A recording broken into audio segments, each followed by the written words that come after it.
Mga kapuso, nagbabadya ang masamang panahon sa ilang bahagi ng bansa ngayong pong weekend dahil sa binabantayang low pressure area. Huling namataan ng Pag-asa ang nasabing LPA 1,595 kilometers silangan ng southeastern Mindanao. Bukas po ito posibleng pumasok sa PAR.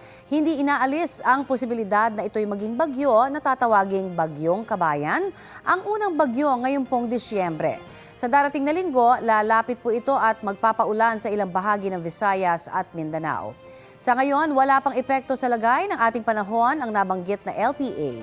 Hanging amihan ang umiiral sa Northern at Central Luzon habang easterlies naman sa iba pang bahagi ng bansa. Sa mga susunod na oras, asahan ang pag-uulan sa ilang bahagi ng Northern, Central at Southern Luzon, Visayas at Mindanao base sa rainfall forecast ng Metro Weather. Posible ang heavy to intense rains sa ilang pong lugar sa Quezon at Mindoro na maaring magdulot ng baha o landslide. Umaga bukas, ilang bahagi pa rin po ng Central at Southern Luzon kasama ang Visayas at Mindanao ang makararanas ng ulan.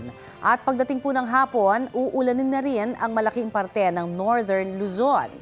Magpapatuloy po ang pag-uulan sa iba't ibang bahagi ng Luzon sa linggo. Gayon din sa Eastern Mindanao at ilang bahagi ng Visayas. Maiging maghanda po sa heavy to intense rains, lalo ang mga nasa Caraga at Davao Region dahil sa mataas na banta ng baha o landslide. Posible rin ng ulan o local thunderstorm sa ilang bahagi ng Metro Manila ngayong araw at sa darating na weekend. Mga kapuso, para sa mga maiinit na balita, mag-subscribe sa GMA Integrated News sa YouTube. Sa mga kapuso abroad, subaybayan niyo po kami sa GMA Pinoy TV at sa www.gmanews.tv.